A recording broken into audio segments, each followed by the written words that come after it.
My name is Lieutenant Colonel John Caldwell. I am Thunderbird 1, the commander leader for this team. Thunderbird 1 job is commander leader. That's the title of the position. I'd like to make the distinction that the commander comes first and then it's leader. Being a commander of the United States Air Force is an incredible responsibility. It's a privilege. And as a commander, you're responsible for the safety, well-being, and mission execution while managing over 130 personnel in the squadron. And managing humans is arguably more difficult than the most advanced weapon we have. And without capable human beings, these weapons, the technology, the capability of the Air Force really doesn't amount to a whole lot. So as a commander, as a squadron commander, your job is to manage the human weapon system, which is our most critical resource that we have in the Air Force. The second part of the job is leader. So I am the leader of the 6-ship demo that we perform at the air shows throughout the United States. That is also a very demanding job in light of the fact that your primary responsibility is to be a commander, which takes a lot of time. So I would argue that this commander leader position is unique in the sense that you fly more than probably any other commander who's out there in the Air Force just by the nature of the mission and how difficult and challenging it can be to do it precisely and safely. It requires a lot of flight training, it requires a lot of attention to detail, studying in the books, etc. So a lot of demands on the time for the commander leader of this squadron because they are not only managing 130 human weapon systems, they are also trying to hone their skills at leading a 6-ship demo and doing it proficiently in a way that is going to reflect credit upon the Air Force at these air shows that we go to.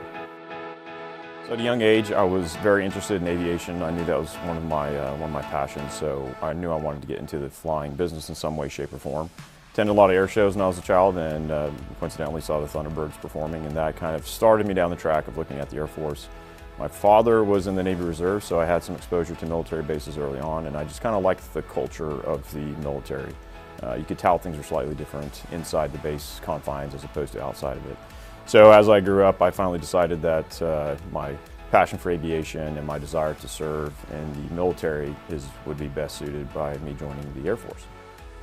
The fighter mission is incredibly complex and it's incredibly difficult to get your arms around it. It requires continual, constant study.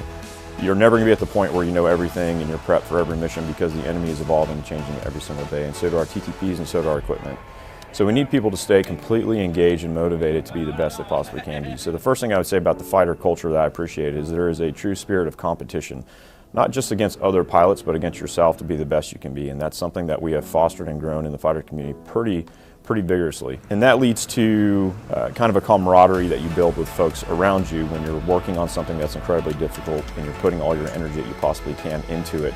So you develop a real close-knit kind of connection with the guys around you because they're right there in the trenches trying to do the best they can just as you are. It's a nice community to be in. It's a lot of extra hours, a lot of weekends studying in the vault, a lot of extra trips, out to the range to really hone your skills. And I think the culture is what kind of makes us great, because without it, if we just kind of were complacent or we didn't have that spirit of competition, then we would be an okay Air Force. We would be an average Air Force. But what America needs and what we need is the best Air Force and the greatest Air Force in the world, and that's what we are.